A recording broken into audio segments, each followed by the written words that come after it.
একটা পাওয়ার আছে না, আছে। খালি কইছে যে দিক দিয়ে খুশি ও দিক দিয়ে লয়ে যাবে এমন এক কুসম আছে। মানুষ সারা জন্ম মুইত্যা গেল, কিন্তু আমি একটা বিষয়ে আশ্চর্য হয়ে গেলাম। তারপরে যে গান গাইলেন, আকাশটা কাঁপছিল কেন, জমিনটা নাচছিল কেন, বরফের ঘামছিল কেন, সেই দিন গান গাইছিল খাজায় যেদিন। আপনি যদি গান গায়ে খালি পর্দাটা কাঁপাইতে পারেন, তাইলে আমি এসমেজন দিয়ে মানুষগুলো উড়াই দেবো। আরে ঠিক টাকা পয়সার দরকার আছে, আপনি যদি রাজি থাকেন তাহলে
আমি একটি গান করেছিলাম দ্বিজ দাসের।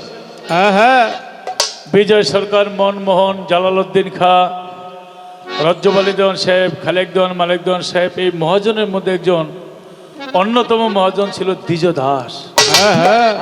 গানটা করেছিলাম হলো যা হবার বাকি কিছু নাই আর, সকাল সকালে দেশে গেলে বাঁচি, সংসারে সংসারে মায়না নেচা করি, এই ঝকমারি কত দেখেছি। ভালো ভালো। কয় বউ বউরে কিডনি খুললা দিয়া লাইছে, আর এটার মধ্যে আছে প্রাণের পরি স্ত্রী, স্বামীর প্রিয়জন, যারে দিয়া রঙ্গরসে কাটালাম জীবন, এখন সে অভাগী করে রাগারাগি, ভূতে ধরা রোগী যেমন সেজেছি। গান এটা ঠিক না, বউ বউরে কিডনি দিয়া ফেলাইছে। আসলে বয়সটা অত পাকে নাই যে তোমার আমার। দ্বিজ দাস যেই বয়সে এই গানটা লেখছে, আর একটু বাকি আছে। তারপরে কোনো না কোনো একটা জাতা খাইছে, পলর জাতার মধ্যে যেই মাছটা পড়ছে, হে জানে জাতার কারে কয়।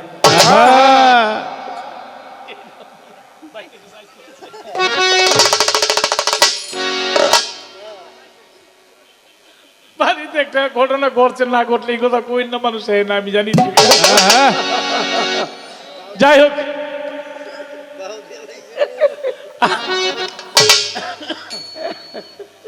আলহামদুলিল্লাহ। আসলে মরতে কেউ চায় না, বুঝছেন। আমাদের আদি পিতা আদম, তারে 1000 বছর ফিক্সড আয়ু দিছিল, শুধু আদম আলাইহিস সালামের আয়ুটা ফিক্সড করে দিছিল যে তুমি দুনিয়াতে তোমার পাঠাইলাম। আদম আলাইহিস সালাম বলছিল আমার বয়স কত, বলছিল 1000 বছর।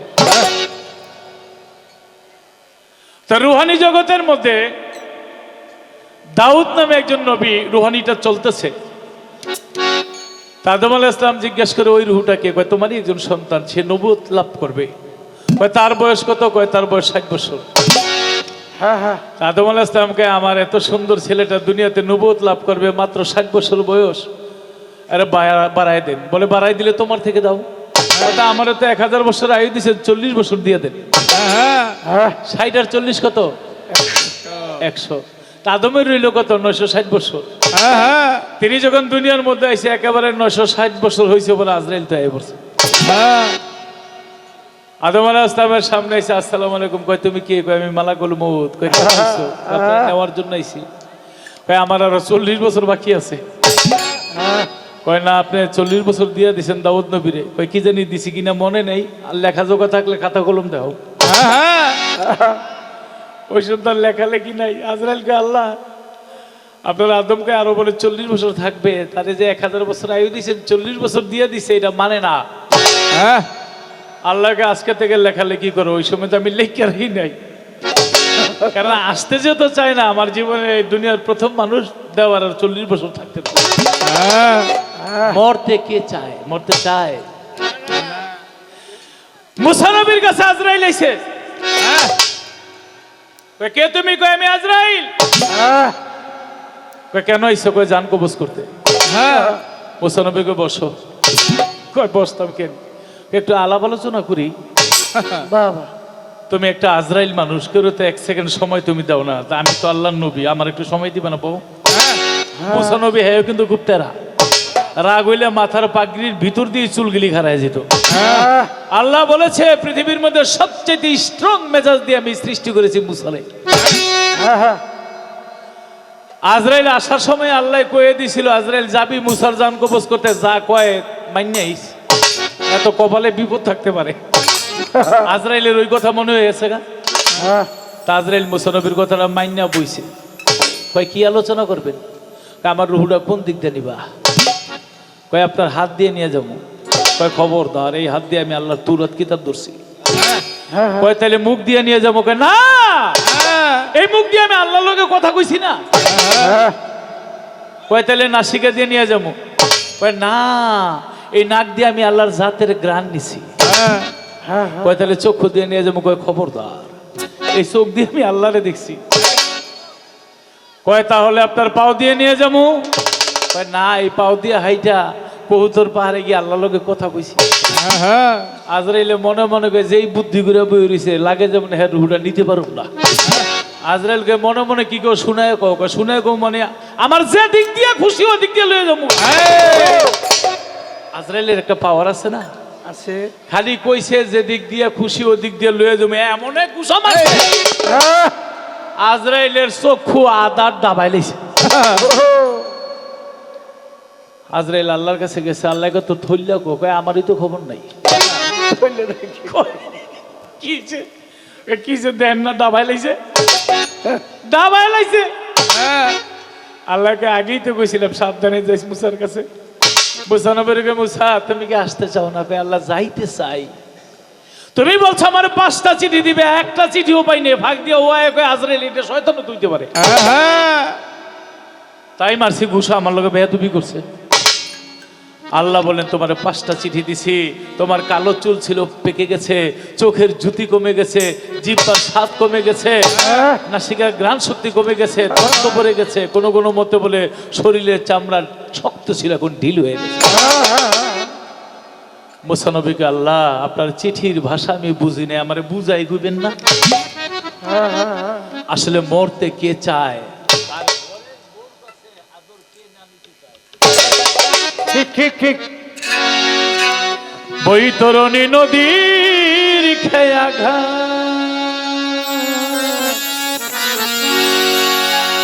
বৈতরণী নদীর খেয়া ঘাট,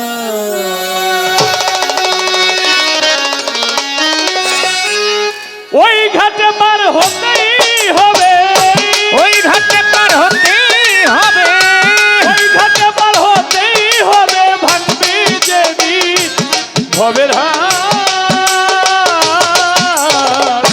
বৈতরণী নদীর খেয়া ঘাট, বৈতরণী নদীর খেয়া ঘাট, বৈতরণী নদীর খেয়া ঘাট। ওই ঘাটে পার হতেই হবে, ওই ঘাটে পার হতেই হবে, ভাঙবে যেদিন ভবের হাট,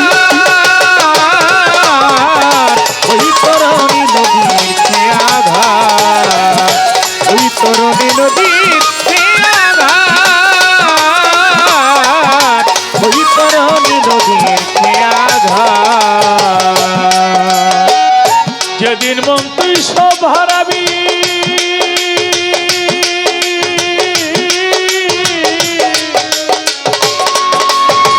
স্ত্রী পুত্র আর ঘরে চাবি রে আয় যেদিন তুই সব হারাবি, তুই পুত্র আর ঘরের যাবি রে। যেদিন মন তুই সব হারাবি, স্ত্রী পুত্র আর ঘরের চাবি, ওনার মায়াই ভরা এই পৃথিবী,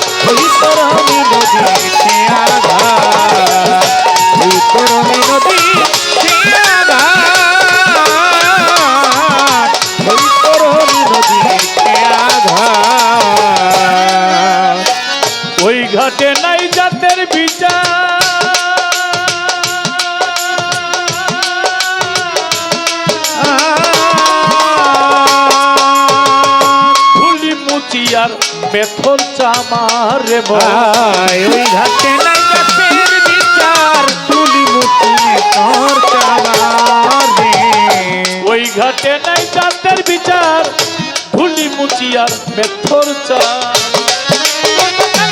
মুচি হইতেছে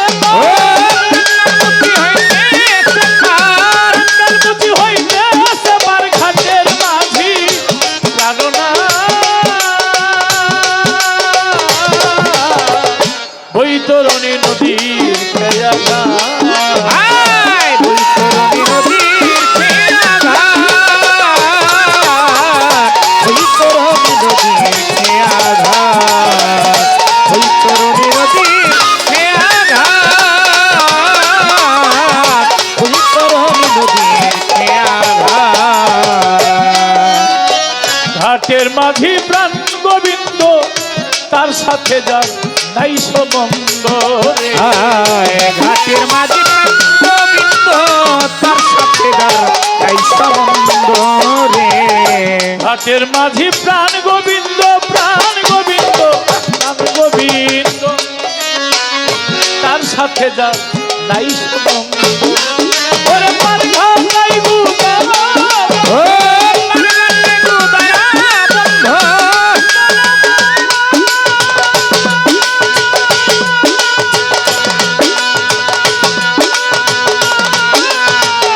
নদী ওরে নদী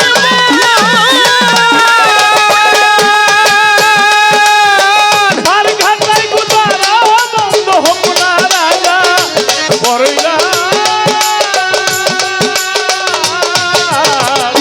বৈতরণী নদীর খেয়া ঘাট আয় বৈতরণী নদীর খেয়া ঘাট বৈতরণী নদীর খেয়া ঘাট বৈতরণী নদীর খেয়া ঘাট বৈতরণী নদীর খেয়া ঘাট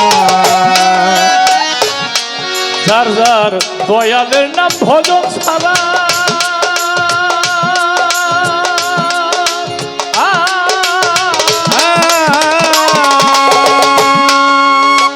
হবে না কারো পারের ভাড়া আয় দয়ালের নাম ভজন সারা হবে না কারো পারে ভানা রে আমার রশিদ ফকিরের নাম আমার লোহালি সার নাম ভজন ছাড়া হবে না কারো পারের ভাড়া ওরে অমূল্য নাই গোপালপুরা, ওই আমূল্য নাই গোপালপুরা অমূল্য নাই গোপালপুরায় আসা যাওয়া বানাইছা বৈতরণী নদীর খেয়া ঘাট। আয় বৈতরণী নদীর খেয়া ঘাট বৈতরণী নদীর খেয়া ঘাট বৈতরণী নদীর খেয়া ঘাট বৈতরণী নদীর খেয়া ঘাট একই ওই ঘাটে পার হতেই হবে, ওই ওই ঘাটে পার হতেই হবে ওই ঘাটে পার হতেই হবে, ভাবতেই যেদিন হবে ঘাট।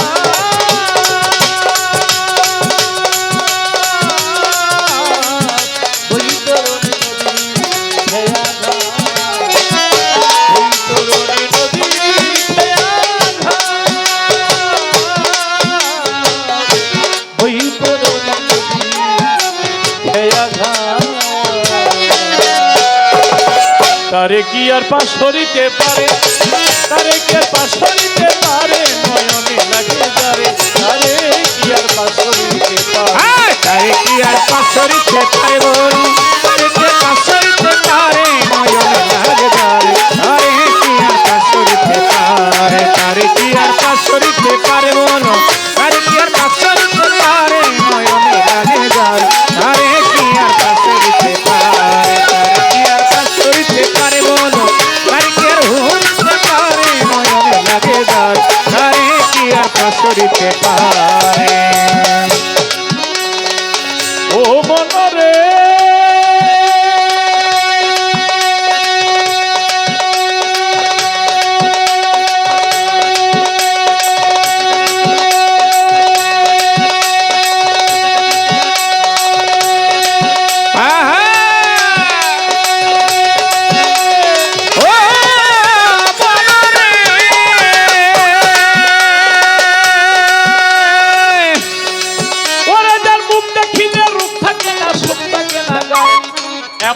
একজন মানুষ যদি পায় মন ধরায়, যার মুখ দেখিলে রূপ থাকে না, সুখ থাকে না গায়ে, এমন একজন ভাবের মানুষ পাইলে ধরায়, এমন একজন বড় পীর পাইলে সংসারে, এমন একজন খাজা আরে বাবা পাইলে সংসারে, শাহজালাল শাহ কোরআন পরাণ, পাইলে সংসারে, এমন একজন মঈন বাবা, পাইলে সংসারে, এমন একজন বাবাজান কেবলা, পাইলে সংসারে, এমন একজন আহমদুল্লাহ, পাইলে সংসারে, এমন একজন শফি বাবা, পাইলে সংসারে, এমন একজন মুজিব বাবা, পাইলে সংসারে, এমন একজন লোহালি শাহ, পাইলে সংসারে, এমন একজন মজিদ পাগল, পাইলে সংসারে, এমন একজন মধুর মা, পাইলে সংসারে, এমন একজন ফসি পাগল, পাইলে সংসারে, এমন একজন রশিদ পাগল, আরে পাইলে সংসারে, এমন একজন আলী আহমদ পাইলে সংসারে, জীবন জগৎ বিলাইয়া রসুলের উপরে নয়নে লাগে হ্যাঁ, তারে নিখো কাসরিতে তারে, তারে নিখো কাসরিতে তারে বলো, তারে নিখো ভুলিতে তারে, নয়নে লাগে যারে, তারে নিখো কাসরিতে তারে, তারে নিখো কাসরিতে তারে বলো, তারে নিখো কাসরিতে তারে, নয়নে লাগে যারে, তারে নিখো ভুলিতে পারে। মনরে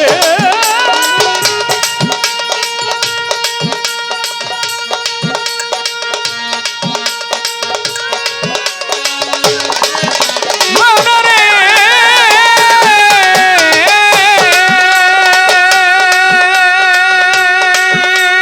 যেইভাবে জিজ্ঞাসা করে কইরা দিছে খুন, ভিজা কাস্তে জ্বালাই দিছে জ্বলন্ত আগুন রে, জ্বলন্ত আগুন রে, জ্বলন্ত আগুন রে, জ্বলন্ত আগুন। মক্কা মদিনা জনশূন্য হয়ে যাবে। মানুষ একবার মনে হয় সম্ভবত 2000 সালে শুনেছিলাম পৃথিবী কিয়ামত হয়ে যাবে, বৈজ্ঞানিকরা বলেছিল। তা আমি মুন্সিগঞ্জ দিনের বেলা গান করি, মুন্সিগঞ্জ আবার দিনের বেলা গান হয়। তো দিনের 11টার সময় দিয়ে দলে দলে গাটি মাটি লয়ে জামা কাপড় লয়ে মসজিদ করে ঢোকে। ব্যাপার কি? কয় বয়তি সাহেব মইরা যায় মসজিদ করে গিয়ে মরি, আল্লাহর ঘরে যাতে মরি। এখন সালম সরকার ভাইয়ের প্রশ্ন, মক্কা মদিনা আমাদের পৃথিবীর শ্রেষ্ঠ স্থান, পবিত্র স্থান, তো কিয়ামতের সময় সেখানে মানুষ থাকবে না কেন? কিয়ামত কবে হবে? যেমন মুহররম মাসে হবে, মুহররম মাসের 10 তারিখ হবে, বার শুক্রবার, সময় মাগরিবের ওয়াক্ত। আমার নবী সব বলে গেছে, কিন্তু কত বছর পরে এইটা বলে। তবে কিয়ামত হয়ে যাবে আর 8 মাস বাকি। খেয়াল রাখেন, 8 মাস বাকি। 8 মাস বাকি থাকতে বড় বড় 10টা আলামত হবে। পশ্চিম দিক থেকে ধোঁয়া উঠতে থাকবে, আগুন উঠতে থাকবে। বড় বড় 10টা আলামতের মধ্যে খানে দরজাল আসবে, তাব্বাতুল আরদ আসবে। এর মধ্যে 9 নম্বরে হলো মক্কা মদিনায় 3টা ভূমিকম্প হবে। এখন ছোট ছোট ভূমিকম্প হয়, এতেই যেই অবস্থা টেলিভিশনে যা আমরা দেখতে পারি, দেশের মধ্যে আল্লাহ মাফ করুক কম হয়, ইন্দোনেশিয়া পার্শ্ববর্তী দেশে অনেক হয়। তাই এমন 3টা ভূমিকম্প হবে, 3টা ভূমিকম্প হওয়ার সাথে সাথে মক্কা মদিনায় একটা লোক থাকবে না, হাদিসের মধ্যে লেখা জনশূন্য হবে। এখন তার কথা হইল মানুষ তো থাকবে মক্কা মদিনার কাছে।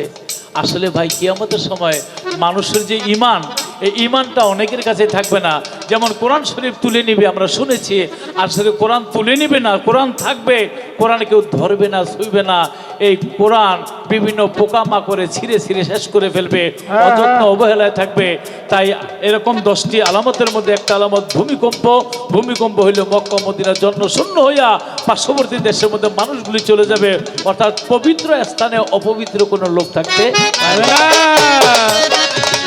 তবে খানে দরজাল ঢুকবে, খানে দরজাল ঢুইকা খানে দরজাল সমগ্র পৃথিবীর মধ্যে ঘুরবে, দাব্বাতুল আরদ খানে দরজাল, কিন্তু মক্কা মদিনায় ঢুকতে পারবে না। কেন?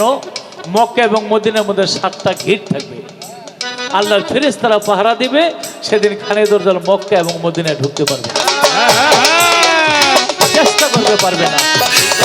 কথা ছিল ধর্ম সবার পরে নয়, তারে নিখো কাসরিতে তারে, তারে নিখো কাসরিতে পারে বলো, তারে নিখো ভুলিতে পারে, নয়নে লাগে যারে, তারে নিখো কাসরিতে তারে। তারে তারে নিতে পাশরিতে তারে বলো তারে নিতে হুমিতে তারে নয়নে লাগে যারে তারে নিতে পাশরিতে তারে। দুই ফেরেশতার বিচার কোথায়? এই দুই ফেরেশতার বিচার কোথায়? যে দুই ফেরেশতা আল্লাহর সাথে চ্যালেঞ্জ করেছিল যে আপনার বান্দা পাপ করে, আমরা তো পাপ করি না। আল্লাহ বলেছিল আমার বান্দারে 6টা রিপু দিছি, তোদেরকে যদি রিপু দিতাম তোরও পাপ করতি। ফেরেশতারা বলছিল আল্লাহ কয়টা রিপু দিয়েছেন? কয় 6টা। ফেরেশতারা আমাকে 20-25টা দিয়ে দেয়, আমরা কোনো পাপ করব না। আল্লাহকে 20-25টা না, একটা দিয়ে দিই, ওই কামরিপুটা। তারা মানুষের ভেষ ধইরা বিচার করে। হারুন বাদশাকে বলেছিল আমরা আল্লাহর ফেরেশতা, তো বলছিল আপনার আল্লাহর ফেরেশতা পৃথিবীতে এসেছেন মানুষের ভেষ ধরে আপনার বিচার করে। তাই জোহরা বিবি যখন বিচার নিয়ে আসলেন, সত্য সত্য বিচার করে। ফেরেশতারা কোনো ঘুষ খায় না তো? ঘুষ খায় ফেরেশতারা? টাকা পয়সার দরকার আছে, কিন্তু ওই যে কামরিপুরা দিয়ে দিছে জহুরা যখন আসছে, এক ফেরেশতা আরেক ফেরেশতারে কয় দেখছো শ্রী এত সুন্দর আল্লাহ মানুষ বানাইছে, আগে তো জানতাম না রে। তো লগেটা কয় বিচারটা কইরা ভালাই, কয় না আর বিচার হেন করুম না। কয় কই করবি? কয় বাড়ি দিয়ে করুম। হারুত মারুত দুই ফেরেশতা, কালকে 10টা।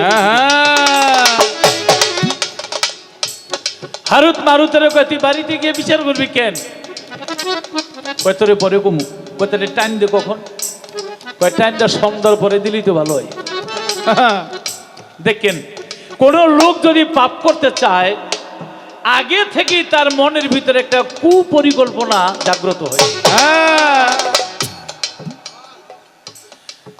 যে সন্ধ্যার পরে, এখন তো ইলেকট্রিক জমানা, ওই সময় তো কুপি ছিল, এশারের আগেই, এশারের সময় মানুষ ঘুমায় যেত।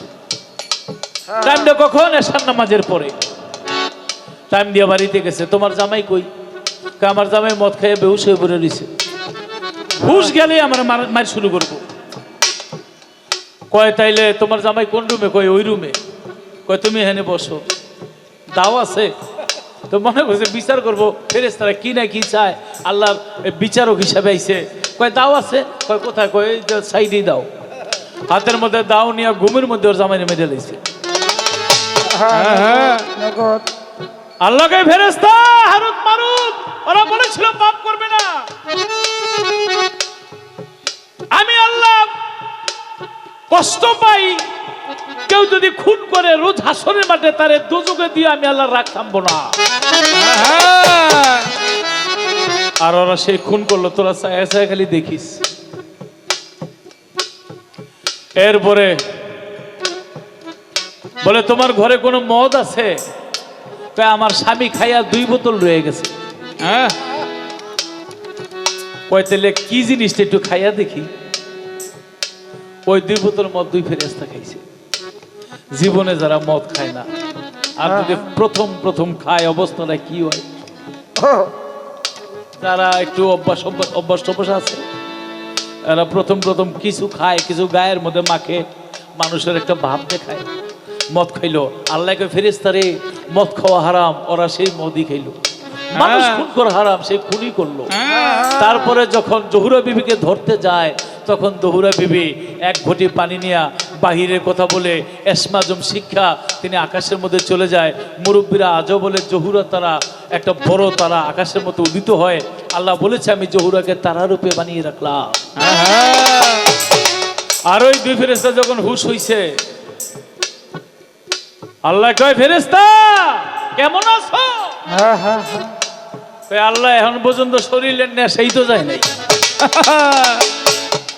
আমার বাড়িটা 11 নম্বর, তো 2 বিহারি সারা রাত মাল খাইছে। সকালে বেলা 2টা ঝগড়া লাগছে। একটাই ওই যে সূর্য উঠছে না, কয় উসকো সূর্য হায়, আরেকটা কয় নেই নেই উসকো চন্দ্র হায়। আরেকটা খাইয়া আইতাছে মাল পানি, এইটারে কয় তুম বাতাও উসকো কোন হায়। ওইটাকে ভাই আমি এলাকার মধ্যে নতুন আইছি। আচ্ছা নতুন আয় আর পুরানো, তুই চন্দ্র সূর্য চিনস না, খাইলে যে অবস্থা হয়।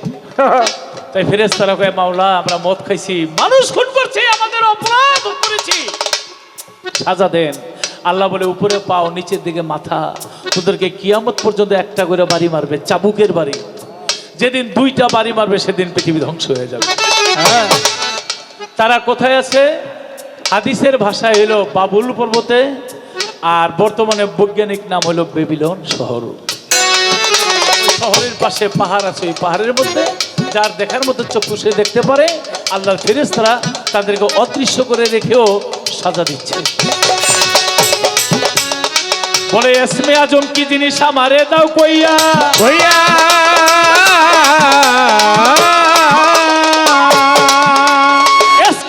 ইসমে আজম পাশ করিয়া যাব আকাশে উড়িয়া, রে আকাশে উড়িয়া, রে আকাশে উড়িয়া। আমার একটা গান গাই, তোরা নেওয়ালা রে বাবা বাঁচানেওয়ালা, তোরা নেওয়ালা রে বাবা বাঁচানেওয়ালা, তুমি ইসমে আজম বাবা তোরা নেওয়ালা, তুমি ইসমে আজম বাবা তোরা নেওয়ালা। বাবা নূরে আলম, তুমি ইসমে আজম বাবা তোরা নেওয়ালা, তোরা নেওয়ালা রে বাবা তোরা নেওয়ালা, তোরা নেওয়ালা রে বাবা বাঁচানেওয়ালা, তুমি ইসমে আজম বাবা তোরা নেওয়ালা, তুমি ইসমে আজম বাবা তোরা নেওয়ালা। গাউসুল আজম বাবা নূরে আলম, তুমি ইসমে আজম বাবা তোরা নেওয়ালা। গানটা একটু বাপ ধরাইলাম আর কি। আসলে ইসমে আজম হলো এমন একটা জিনিস, ইসমে মানে ইসিম, মানে এলেম। আজম অর্থ বড়, অর্থাৎ শ্রেষ্ঠ। এটা গুরুই একমাত্র শিষ্যের কানে কানে কি বলে একমাত্র গুরুই জানে, শিষ্যই জানে।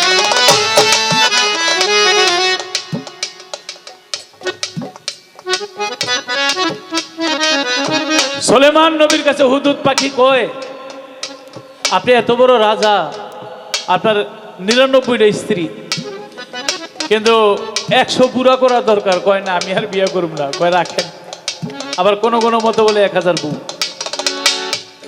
তো বলছে হুদুদ পাখি একদিন সুলেমান নবী নামাজ পড়ে চায়, দেখে নাই, গেলি কোথায়? কয় আমি আরেকটা রাজ্যে গেছিলাম। কয় তারপর? কয় সেখানে দেখলাম একটা নারী, ওই দেশের প্রধানমন্ত্রী। কয় তারপর? কয় পাও হইতে মাথা পর্যন্ত আর বোরকা দিয়ে ঢাকা, হাতের মধ্যে হাত মোজা আছে, তার দেখা যায়। কয় তারপর? কয় কোন রকম চক্ষুটা দেখা যায়। কয় তারপর? কয় আপনার রাজ্যে যত নারী আছে এত সুন্দর, ওর মতো এত সুন্দর নারী আনবে। হুদহুদ পাখি বললেন, প্রথমেই তারে জানো সে ধর্মে আছে না বিধর্মী। বলে যেই দেশের মধ্যে নারী রাজ্যতি করে ওই সময়ের আমলে, যে সে আমি দেখেছি সে বিধর্মী, নামাজ রোজা করে না। কয় তাহলে তারে ধর্মের দাওয়াত দাও, তারে ধর্মের দাওয়াত দিয়ে তাকে দাওয়াত করো। কিন্তু ওই নারী একটু অহংকারী ছিল যে আমি যাব না। তখন হুদহুদ পাখিরে বলেছিল যে তোমরা কেউ তার দরবারটা তুলে আনতে পারবা? তখন সুলেমান নবীর অধীনে অনেক জিন পরি থাকে, জিনেরা বলছিল রাজা আমরা আনতে পারবো। বলে কতক্ষণ সময় লাগবে? বলে এক রাত্র সময়, এক রাত্র একদিন সময় লাগতে পারে। সুলেমান নবীকে দেরি হয়ে যায়, এর চাইতে অতি সহজে কেউ আনতে পারবা? তো সুলেমান নবীর সিংহাসনের পাশে একটা লোক বসার নাম হলো বারকিয়া, উনি ইসমে আজম জানত। উনি বলেন কয় চোখের পলকটা উপরে থেকে নিচে পড়তে যতক্ষণ ততক্ষণ। তখন সুলেমান নবী প্রশ্ন করছিল, আমি যে আল্লাহর নবী, তোমার কথাটা শুনে আশ্চর্য হইলাম, চোখের পলক পড়তে পড়তে সিংহাসনটা নিয়েইবা, তুমি এমন কি সাধনা করো? তখন বলছিল নবী আপনার কাছে তো আমি লুকাইতে পারি না, আমি ইসমে আজম জানি। যারা ইসমে আজম জানে তারা চোখের পলকে সমগ্র পৃথিবীটা ঘুরতে পারে।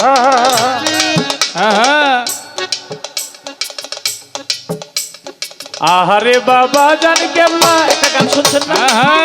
ভক্ত হস করিতে মক্কা গিয়া, কান্দে ভক্ত সব হারাইয়া, কান্দে ভক্ত সব হারাইয়া, তুমি আগুনের ছলনা দিয়া, আগুনের ছলনা দিয়া, আগুনের ছলনা দিয়া পাঠাইয়া দাও প্রতীক করি, আশীর্বাদের ভাবনায় আছে। ওরে মৌলাই আমার মাঝ ভান্ডারি, মুর্শিদ আমার মাঝ ভান্ডারি, রাখো মর যাহা করো চরণে আছে। ছোট বাচ্চা হজ করতে গেছে, কাগজপত্র সব হারাইছে, কান্দে। বাবা ভান্ডারি একদম ফকিরের ভেষ ধরে গিয়ে বলে, বাবা তুমি কাঁদো কেন? বলে আমি সব কিছু হারিয়ে ফেলছি। ভান্ডার শরীফ আপনারা তো অনেকেই গেছেন নাকি? বাবাজান কেবলা যেখানে তার দরবারটার পাশে তার অনেকগুলো হোক্কা আছে, আপনারা দেখছেন? আমি অনেকবার গেছি, আমি দেখি নাই, কিন্তু এইবার গিয়া এই 16ই ডিসেম্বরে গিয়ে আমি দেখছি এখনো হোক্কা জ্বলতে আছে, এখনো 24 ঘন্টা চলতে আছে। বাবা গোলাম রহমান মেজবান্ডারি বলে, আমি একটু তামাক খাবো, আমার একটু আগুন এনে দিবা। কিন্তু ভক্ত কাগজপত্র টাকা পয়সা হারায়া কান্দে মক্কা শরীফ, আর এক পাগল কয় তামাক খাইবো, তারপরে তো সে একজন তরিকার ফকির, তো একজন দয়ালের গোলাম। তাই ফকিরকে অবহেলা না কইরা পাশের বাড়িতে গেছে একটু আগুন আনতে, চাই দেখুন আর সৌদি আরব নাই, তিনি চলে এসেছে বাংলাদেশ, চট্টগ্রাম ফটিক। সুবহানাল্লাহ। পৃথিবীর মধ্যে কোনো হেলিকপ্টার, কোনো বিমান, কোনো রকেট আছে যে এত তাড়াতাড়ি একটা মানুষ মক্কা থেকে বাংলাদেশে নিয়ে আসবে? না না, যদি কেউ এসমেজন জানে সেই পারে। তা আমার শালম ভাই লতিফ সরকার, আপনি বলবেন আমরা একটু আকাশ দিয়ে উঠতে চাই। তা আপনি যে গান গাইলেন, আকাশটা কাঁপছিল কেন, জমিনটা নাচছিল কেন, বরফের ঘামছিল কেন? সেই দিন গান গাইছিল খাজায় যেদিন। আপনি যদি গান গায়ে খালি পর্দাটা কাঁপাইতে পারেন, তাইলে আমি এসমেজন দিয়ে মানুষগুলো উড়াই দেবো। আরে কিরে ভাই, আসলে এটা তার পক্ষে সম্ভব না। খাজা বাবা গান গাইছে, বরফের গান শুনছে, আসমান জমিন টলমল করছে, ওইরকম আমরা গাইতেও পারি না, শুনতেও পারি না।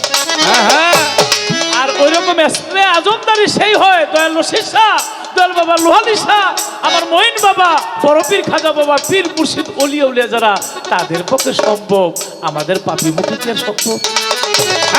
পারে নিতে পাঁচশরীতে পারে বলো, পারে নিতে ভুলতে পারে নয়নে লাগে যারে, তারে নিতে পাঁচশরীতে পারে, পারে নিতে পাঁচশরীতে পারে বলো, পারে নিতে ভুলতে পারে নয়নে লাগে যারে, তারে নিতে পাঁচশরীতে পারে। মনরে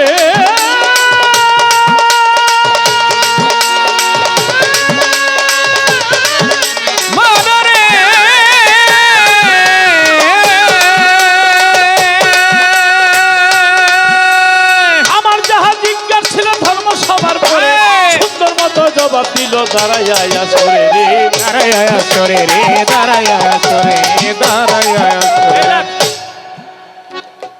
চমৎকার জবাব দিয়েছে। যারা পাপ করে পাপীর ঘামগুলি পুরাইয়া তারপরে সেদিন ছাই দিয়া বেড়া দিবে। এবার আমার জিজ্ঞাসা এলো, রোজ হাসরে মাঠে আল্লাহ সমস্ত মানুষ নিয়ে যখন বসবে, মানুষ যখন বসবে, তখন আপনারা যেমন মঞ্চে আসে, আসার সময় প্রথম যখন ওই বাসিয়াল আমার মুরব্বী আসে নাকি, যখন আসে তখন অনেকে পিছন ওই যাইতেছে, ওই যাইতেছে করে না, যখন ঢুলিয়ালা ঢোল ডালিয়া পিছন থেকে আসে, তখন সবার নজর দেখবে পিছনে যায়, ওই যে ঢুলিয়া, ওই যে ঢুলিয়ালা নাকি। এইভাবে মানুষ পিছনের দিকে চায়, কিন্তু হাসরের মাঠে সমস্ত মানুষ ওই যায় বলছে, ওই যায় বলছে, আসে নাই, ওই যায় বলছে, আসে নাই। আপনি আমি প্রত্যেকটা মানুষ 3 বার বলবো, চলে আসছে আসে নাই, চলে আসছে আসে নাই, চলে আসছে আসে নাই। আমি জানতে চাই কার অপেক্ষায়, এর তো ঢুলিবাসী বয়েতে আইতেছে, এর জন্য পিছনে চায়। হাসরের মাঠে উর্দুমুখী হইয়া 3 বার কারে উদ্দেশ্য করে বলবে ওই যাই বলছে,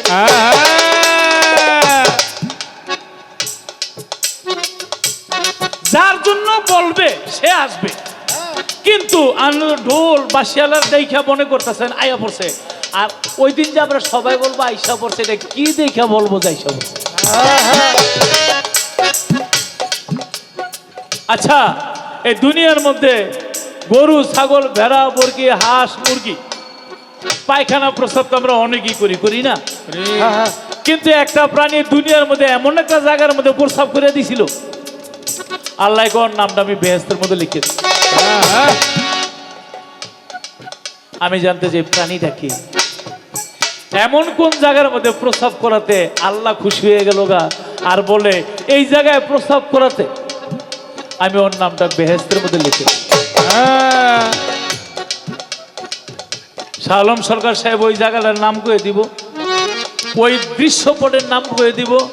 যদি পারি জীবনে ওরকম ভাবে যদি একবার প্রস্তাব করতে পারি, ব্যাঙ্গের নাম যখন আল্লাহ বেহেস্তের মধ্যে লিখে দিছে, আমাকেও নামও আল্লাহ লিখতে পারে নাকি? এটা সহি হাদিস।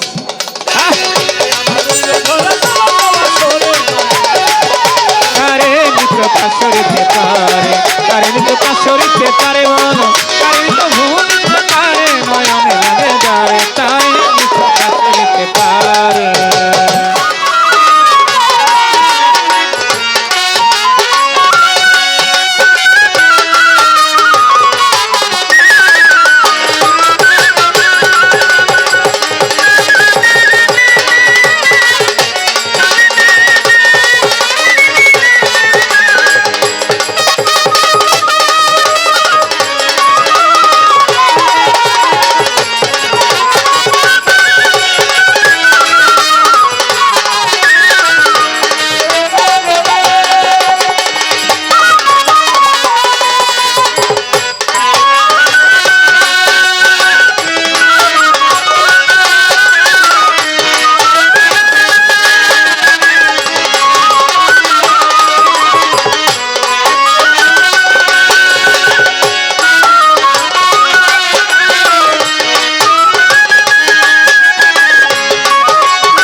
হ্যালো,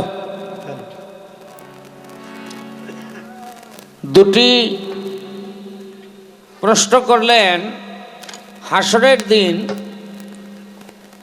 ঊর্ধ্বমুখী চেয়ে চেয়ে কিছু মানুষ বলবে ওই তো আসছে, ওই তো আসছে, এরকম তিনবার করে বলবে কেন? একটি প্রাণী একটি কারণে জান্নাতি হবে, সেই কারণটি হলো প্রসাব। মানুষ সারা জন্ম মুইত্যা গেল, এই মানুষ কত যাইব দুজকে? আর একটা প্রাণী বলে মুইত্যা জান্নাতে যাইব গা। এটা মারার ব্যবস্থা করছে না আমারে?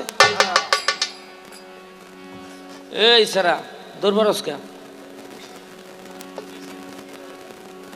কি হয় নাই, ঠিক হয় নাই তো যা, নাম নিচে নাম।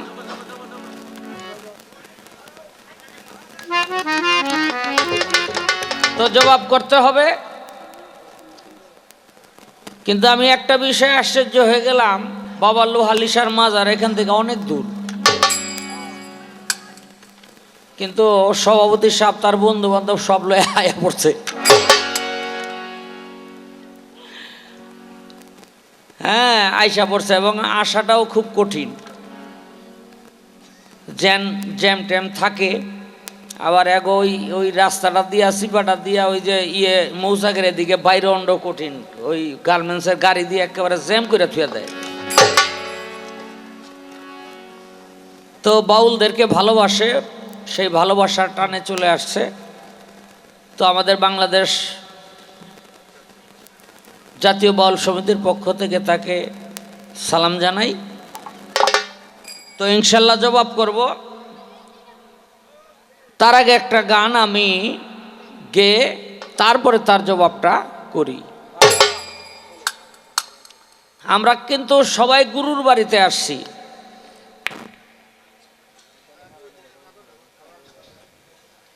এ বাচ্চা,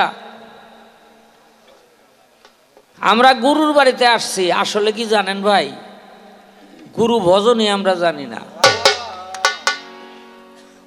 আবার অনেকে মনে মনে কইতে পারেন যে আমি তো এই পীরের হাত ধরা না, আমি এই পীরের হাত ধরা না, এটা আমার গুরুর বাড়ি না। না, আপনি যদি অন্য কোনো গুরু ধরে থাকেন এইটাও আপনার গুরুর বাড়ি। কেন? গুরু হইল একজন। রমেশ শীল বলছেন, দেখবি নামের কতই ফল, গুরুর নামে বিশ্বাস রেখে চল। গুরু কভু দেহধারী নয়, অখণ্ড মণ্ডল গুরু অনন্ত অব্যয়। সে যে পূর্ণ ব্রহ্ম আনন্দময় ব্যপ্ত অখণ্ড মণ্ডল, গুরুর নামে বিশ্বাস রেখে চল। এই যে গুরু কবু দেহধারী নয়, এই কথা দিয়েই তিনি বুঝাইছেন যে যে যেখানে গুরু অবস্থায় আছে সব গুরু ওই এক গুরু।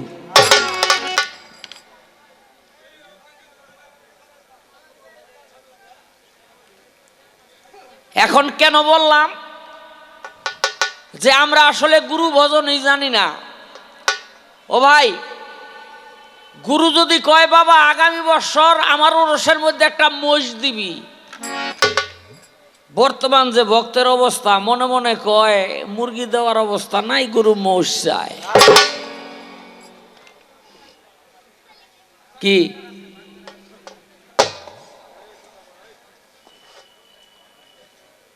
জীবনের সর্বশ্রেষ্ঠ ত্যাগ যদি কেউ না করতে পারে, তাহলে ওই ব্যক্তিকে দিয়ে গুরু ভজন হয় না। এরা রশিদ সরকারে আপনারা সবাই চিনেন, চিনেন কিনা? ওই যে মানিকগঞ্জের সিংগাইরের,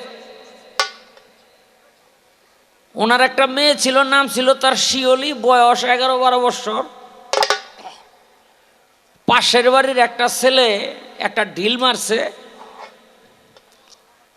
মেয়েটা গেছে মারা। এটা সম্পূর্ণরূপে মালিকের ইচ্ছা। তো যখন মারা গেছে তখন ওই ছেলে আর ছেলের বাবায় মিল্লা সরকার সাহেবেরই ওই পুকুরের মধ্যে নৌকা ডুবানো, ওই ডুবানো নৌকার নিচে নিয়ে বাইন্দা থুইছে। বাঁচতে তৈব পাইলে যেন মনে করে যে আমার পুকুরে আমার মাইয়া মরছে, এটা আমারই দোষ। কিন্তু যখন ওই মেয়েটাকে পাইছে খোঁজাখুঁজি করার পর, তখন বুঝতে পারছে ওরা তো মাইরেই ফলাইছে। এখন একটা এলাকার মধ্যে একটা ঘটনা ঘটলে গ্রামের সব আছে, ওই দুইটা নাই, সন্দেহের তীরটা তো তাগো দিকেই পড়ে। হ্যাঁ, 2 বছর ধরে খোঁজে আর পায় না। তো একদিন রশিদ সাইদ, পীরের নাম হইল তুলাসান, বৈরাবরের মুরিদ। তাই তুলাসান দে খবর দিছে, বাবা রশিদ তুই একটু আয়। কই? খাজে দেওয়ান, ওই পুরান ঢাকার খাজে দেওয়ান। গেছে, গিয়া দেহে যারা মারছে বাপে ডাইন দিকে বহা, পোলায় বাম দিকে বহা। এখানে রশিদ সরকার কয়, বাবা আপনি কামটা করছেন কি? ওরাই তো আমার শিউলিরে মারছে, আরো ওই ডাইনে বাইয়ে লইয়া বইয়া রইছেন। এখন তুলাসান কয়, বাবা এটা আমিও জানি, আর জানি দেখেই তোরে খবর দিছি। ওরা দুইজন আমার হাতে হাত দিয়া বায়াত হইছে, তোর মেয়ে মারছে। এখন ওরা হইছে তোর পীর ভাই, তোর ভাইয়ের বিচার তুই কি করবি, সেই বিচারের ভার তোর উপরে দিলা। বুকের মধ্যে টান দিয়া বাপের আর ছেলেরে বুকের মধ্যে টান দিয়া নিয়া 2 চোখের পানি ফালাইয়া বলল যে বাবা, আমি আমার একটা বীজের মেয়ে হারাইছি, কিন্তু তরিকতের 2টা ভাই আমি পাইছি। আখেরাতের 2টা ভাই আমি পাইছি।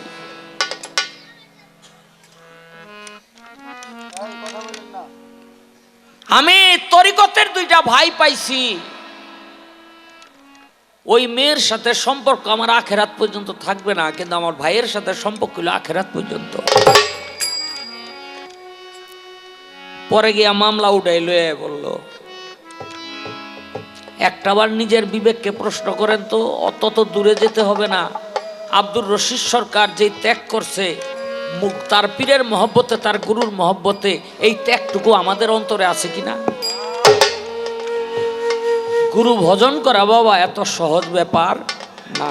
এই এদিকে কোন বাচ্চায় জানি কথা কয়। তাই বাবারে গুরুর বাড়িতে আসছি, আমাদের অনেকেই মনে মনে কই এই গুরুর বাড়ি আমার গুরু না রে, সব গুরু এক গুরু,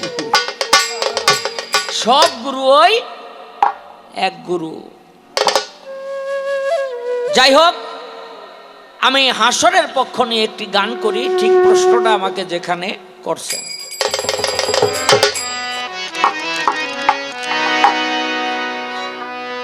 ওরে ইয়া নাপসি রে মানুষ,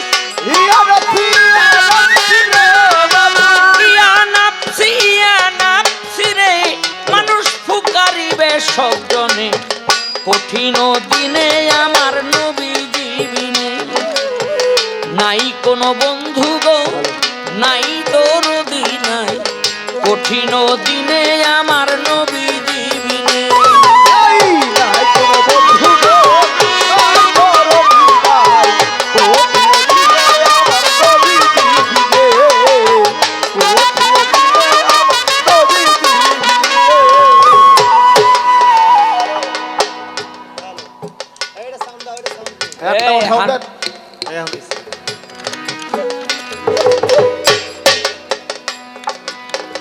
রুদ্রহাসরের শেষ বিচারে রাব্বুল আলামিন ওয়াহেদুল কাহার হইয়া সাজিবেন হাকিম, থাকিবে না দয়া মায়া স্নেহ মমতা, কেউ হবে না কারো জন্য জামিনদাতা।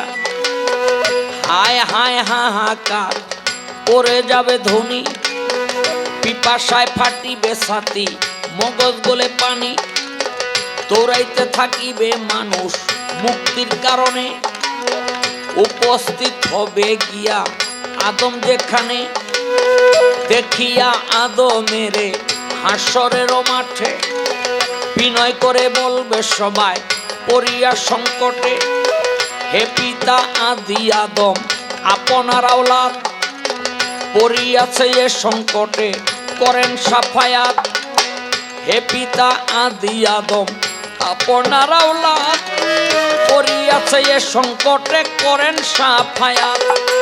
আদম বলবে নাপসি নাপসি,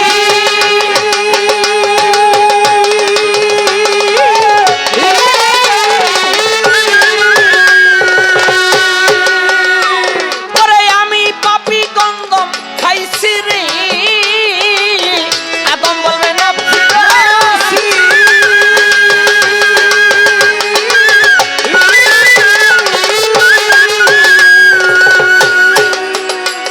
ওরে আমি পাপী গন্ধম খাইছি রে, আল্লাহর নাফরমানি করিয়াছি পারবো না সেই কারণে,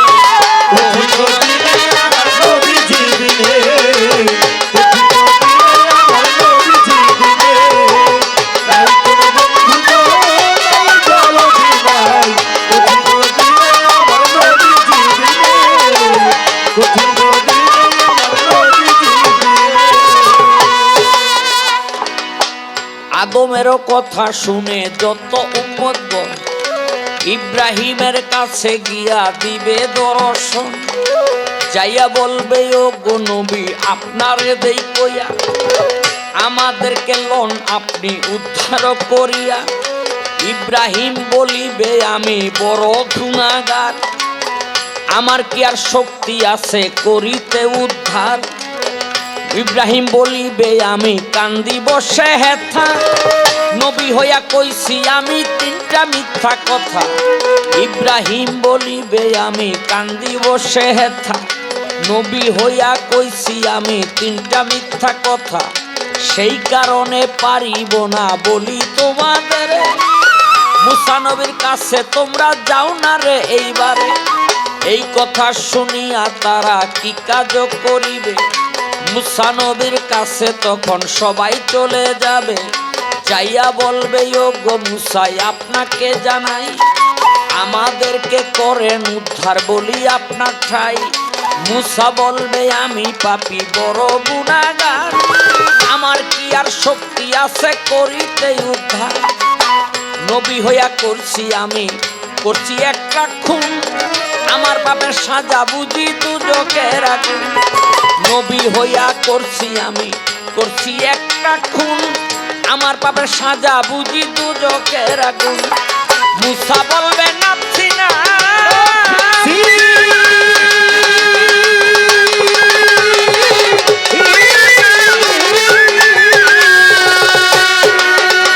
আমি নবী হইয়া খুন করেছি রে। মুসা বলবে নাচ্ছি না,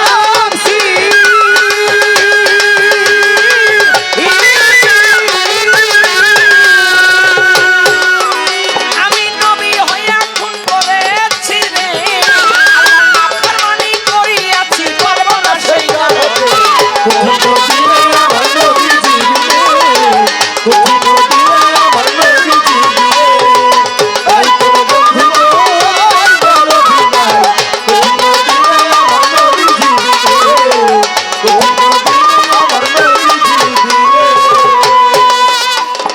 মুসা নবীর কথা শুনে যত উম্মতগণ হাসরের মাঠ জুড়ে করিবে রোদন। মুসা বলবে উম্মত সবাই দেই রে বলিয়া, ঈসা নবীর কাছে তোমরা যাও না রে চলিয়া। এই কথা শুনিয়া তারা কি কাজ করিবে, ঈসা নবীর কাছে সখন চলিয়া আসিবে। যাইয়া বলবে ও গো ঈসা আপনারে জানাই, আমাদেরকে করেন উদ্ধার বলি আপনার ঠাই। ঈসা বলবে আমি পাপী বড় গুনাহগার, আমার কি আর শক্তি আছে করিতে উদ্ধার। বিনা বাপে দুনিয়াতে জন্ম গেছিল ইহুদি নাসারায়, আমার এই সুযোগ পাইয়া খোদার বেটা কইয়া আমায় বড় লজ্জা দিছে। সেই লজ্জায় লজ্জিত আমি আল্লাহর কাছে। ঈসা বলবে আমি পাপী বড় গুনাহগার, আমার কি আর শক্তি আছে করিতে উদ্ধার।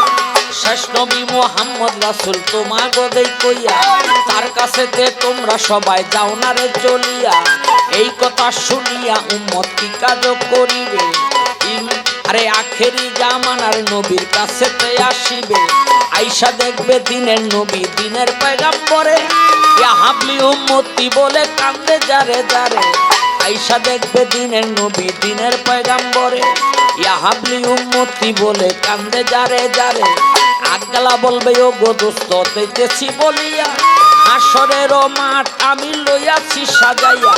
বিচারও করিব আমি শোনেন মন দিয়া, মাথাটা তাড়াতাড়ি লন না উঠাইয়া। নবী বলবে ও গো আল্লাহ আপনাকে জানাই, আপনার কাছে আজকে আমি তিনটি জিনিস চাই। এই তিনটি জিনিস আমায় না দিলে পরে আসরে মাথা উঠাইব না বলি আপনারে। আল্লাহ বলবে কি তিন জিনিস দেন না রে বলিয়া। দিনের নবী বলবে আমার ওরে আপে সাইকেল দিয়া উম্মতেরও ভার আজকে আমায় দিতে হবে। একজন একজন কইরা উম্মত জান্নাতে দিবে।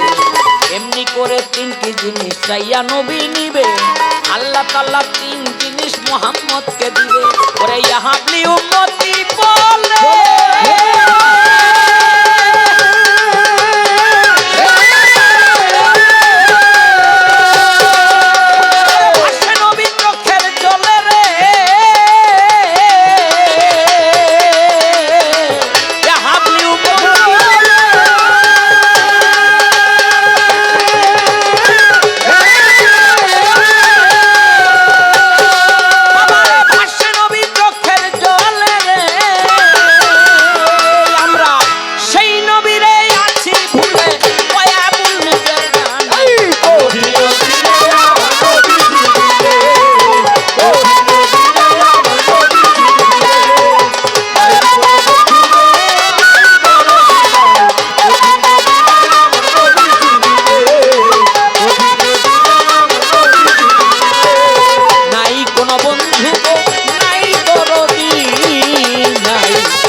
কর লাই আমার তুমি যেই ক্ষতি কর লাই আমার আল্লাহ করব তোমার বিচার তুমি যেই ক্ষতি কর লাই আমার তুমি যেই ক্ষতি কর লাই আমার আল্লাহ করব তোমার বিচার ওই আমার আল্লাহ করব তোমার বিচার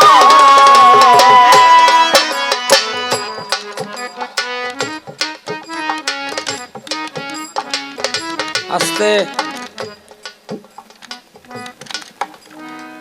আপনারা ইব্রাহিম নবীর নাম শুনছেন সবাই আরে বাপ রে বাপ সব নবীরাই বুদ্ধিমান ইব্রাহিম নবীও কোন অংশে কম না ইব্রাহিম নবীর বাবার নাম হইল আজর ব্রাহ্মণ অথবা তারেক হেডার কান্দের মধ্যে কুড়ালটা ঝুলাই থুইছে এখন মেলা চাইয়া মানুষ দেখে যে মূর্তি ব্যাগ কয়টাই ভাঙ্গা একটা হইল ঠিক আছে এখন এই কাম কে করছে ইব্রাহিম নবীরে ডাকাইছে যে ব্যাগতেই আমরা মেলায় গেছিলাম তুই যাস নাই তুই এই কাম করছ কয় আমি করি নাই এই যে বড় মূর্তিটা এই যে দেখো ব্যাগগুলি ভাঙ্গা কুড়াল নিজে কান্দে লইয়া খাড়া রয়েছে কি একটা মিথ্যা কথা হইল না চিন্তা করেন নমরুদ ইব্রাহিম নবী যখন একাত্মবাদের কথা বলে নমরুদ তার উপরে চড়াও হইল দৈরানো কিসে ওরা আগুনে পুরাইয়া মারুম অনেক ঘটনা আগুনে পোড়াইয়া মারুম এখন আগুনে পোড়াইয়া মারবো কেমনে অনেক কাঠ একসাথে কইরা আগুন জ্বালাইয়া দিল তার মধ্যে ফালাইবো এখন কেমনে ফালাইবো বুদ্ধি পায় না একজন কর্তা আছে যার নাম হইল ইবলিস জানেননি হ্যাঁ একেবারে দরবেশের ভাব ধরিয়া পাগড়ি বুগড়ি লাগাইয়া নমরুদের কাছে গিয়া কইতাছে হুজুর আমি আপনাদের সাহায্য করার জন্য আইছি কয় কিভাবে করবা কয় ওরে আগুনে হালাইতে পারতেছেন না একটা রাস বানান কেমনে কয় গাছ দিয়া ওটারে ঘুরাইবেন ফটর দিয়া রশি সাইরা দিবেন একেবারে উইরা গিয়ে আগুনের মধ্যে ইব্রাহিম নবী পড়ে যাব নমরুদে তো বানাইছে অনেক ঘূর্ণা আরম্ভ করছে হালাই দিব আল্লাহ কয় ফেরেশতারা ওই রাস এমন ভাবে ধরে রাখো যেন ওইটা ঘুরাইতে যেন নমরুদ না পারে হাজার হাজার মানুষ দিয়া এখন তো আর ঘুরে না এখন ফেরেশতারা যে ধরে রাখছে এটা তো আর নমরুদে বোঝে না বুঝছে তো ইবলিসে কয় ঘটনা তো উল্টো হয়ে গেছে গিয়া নমরুদ কইতাছে হুজুর এই রাসের একটা অসুখ হইছে এই অসুখ সারাইতে হইলে এই রাসের মধ্যে আপনার মাইয়া লোক মানুষ দিয়া প্রসাব করাইতে কেন তাইলে অপবিত্র হয়ে যাব ফেরেশতারা আর থাকবো না এখানে কোনো ভালো বংশের মেয়ে মানুষ কি এই কাম করব হ্যাঁ কোন মহিলারা রাজি হয় না তখন গেছে পতিতা পল্লী গিয়া কয় তুমি এই কাম করতে হইব কয় না বাসায় কইলে আমরা করুমনি হ্যাঁ সে মানুষে আমাকে থুতু দিব মানুষে আমাকে বকবো এমনি তো আমাকে লজ্জার অভাব নাই তখন নমরুদে কইল তোমাকে এমন একটা কাম কইরা দেবো তোমাকে উপরে যদি হাজার ঘৃণাও মানুষের থাকে প্রকাশ করতে পারবে না এটা এই ব্যবস্থা আমি করে দেবো আমি এলাকার বাদশা কয় কি কয় তোমাকে কপালের মধ্যে এমন একটা সিল আমি দিয়ে দেবো যে সিলটা দেখলেই আমার সারা রাজ্যের মানুষ তোমাকে সম্মান করব কয় তাইলে তো ভালাই আর তোমাকে রাষ্ট্রীয় ভাতাও দিমু এই সিলটারেই এই যে মাছ চাষিরা মনে কিছু করেন না এই যে কপালের মধ্যে ফোঁটা দেয় না ফোঁটা এই ফোঁটাটা হুনতে আইছে টিপ টিপ টিপ টিপ টিপ ফোটা যেটাই কন ওই হনতে আইছে ওই সিলটা পরবর্তীতে ওটা মডিফাই হইয়া এই যে টিপ হয়ে গেছে এই বেটিরা গিয়া যখন ওই কাম করছে আর রাস দিছে ফেরেশতারা সাইরা শয়তানে কয় গুড়া যেই গুন্নাটা দিছে কয়েকটা গুন্না দিয়ে সাইরা দিছে আগুনের মধ্যে গিয়ে ইব্রাহিম নবী পড়ছে আল্লাহ কয় আগুন তুই শীতল হইয়া থাক আমার নবীর গায়ে যেন কোনো তাপ না লাগে বাইরে একটা কথা আছে পিঁপড়ার বলো বল কি পিঁপড়ার বলো বল আস্তে আস্তে দৌড় পারতে পারতে ব্যাঙে গেছে মুইতে আগুন নিবে এলাইব এই ব্যাঙে ঠ্যাং উড়াইয়া মুতো আরম্ভ করছে আচ্ছা ব্যাঙের মুতে নি ওই আগুন নিবে আল্লাহ কয় ফেরেশতারা ওর প্রসাবে আগুন নিব না এটা সত্য কিন্তু ওর নিয়তে যে আছে আমার নবীরে সাহায্য করব এই জন্য ওর এই প্রসাবটা অনেক দামি লেখা রাখো আখেরাতে হাসরের দিন এই ব্যাঙগুলিরে যেগুলিতে আজকে প্রসাব করলো এগুলিরে আমি জান্নাতে দেব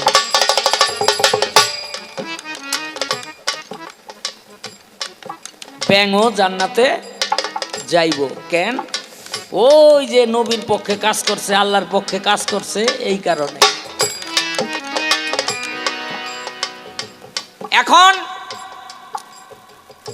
এই যে গানটা আমি করলাম ইয়া নাফসি মানুষ ফুকারিবে সবজনে কঠিন দিনে আমার নবী জীবিনে নাই কোনো বন্ধু গো নাই দরদি নাই কঠিন দিনে আমার নবী জীবিনে কেন নবী জীবিনে কোনো বন্ধু থাকবে না মানুষ যখন সব দিক দিয়াই একেবারেই বিমুখ হয়ে যাবে তখন ওই যে আল্লাহর রাসূল তার শাফায়াতের ভার পাবে সেদিন আল্লাহর রাসূলের অপেক্ষা সবাই করতে থাকবো এই প্রথম হাসরের মাঠে মুহাম্মদী একটা ঝান্ডা গাড়বো ঝান্ডা বোঝেন না ওই উপরে একটা নিশান পতাকা দিয়া এই ঝান্ডাটা গাড়বো আর মানুষ চাইয়া দেখো মাথার উপরে ঝান্ডা আর মানুষ চিৎকার দিয়ে উঠবো ওই যে মুহাম্মদী ঝান্ডা মনে হয় আল্লাহ রাসূল আয়া পড়ছে আসলে আহে নাই সে দেখবো আহে নাই এরপরে টানাইব একটা মুহাম্মদী তাবু মানুষ মনে করবো আল্লাহ রাসূল আয়া পড়ছে আসে নাই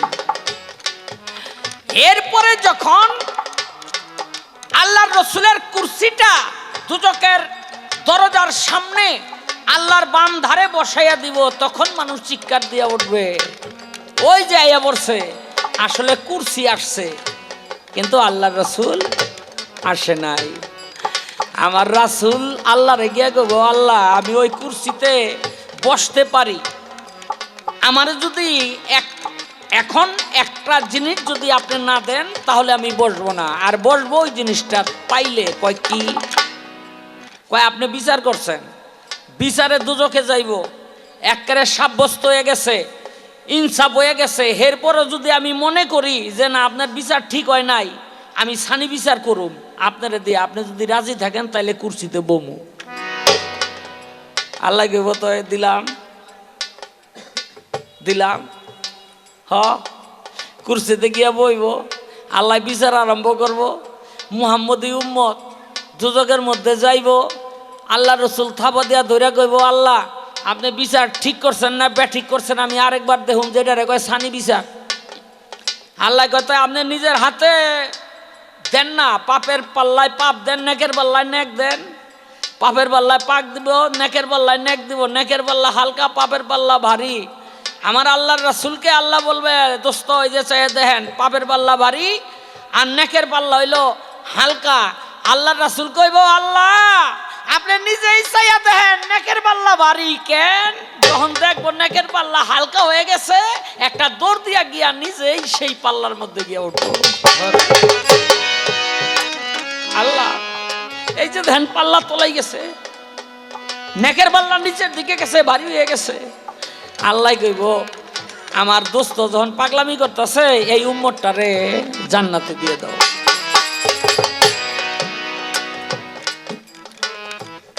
যাক এখন সরকার সাহেব, আমরা জীবনভর শুনলাম ঈসা নবী খ্রিস্টান মতে বলে তারে হত্যা করছে, আর কোরআন সাক্ষী দেয় যে না, আল্লাহ পাক বলে আমি তারে মারি নাই, আমি চৌথা আসমানে উঠাই লয়ে গেছি।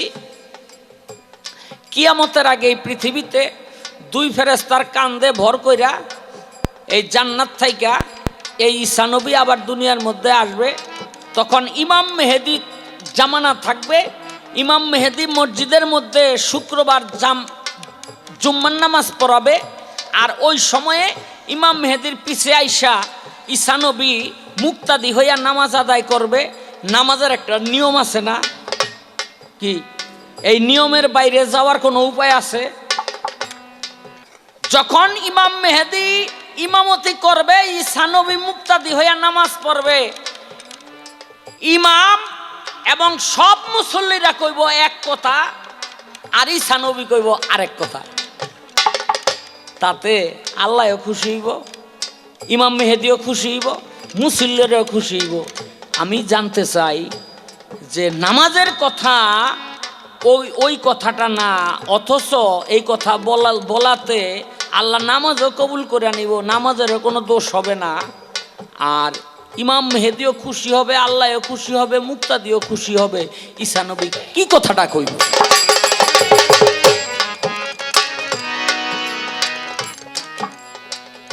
সাহাবীরা প্রশ্ন করে, ইয়া রাসূলুল্লাহ, আপনার উম্মত কয় ভাগ? কয় এখানকার ডাকম না কিয়ামতের ডাকম? কয় কিয়ামতের ডাকম তো। কয় 4 ভাগ। তুমি যে ক্ষতি করলা আমার, তুমি যে ক্ষতি করলা আমার, আল্লাহ করবে তোমার বিচার, ওই আমার আল্লাহ করবে তোমার বিচার।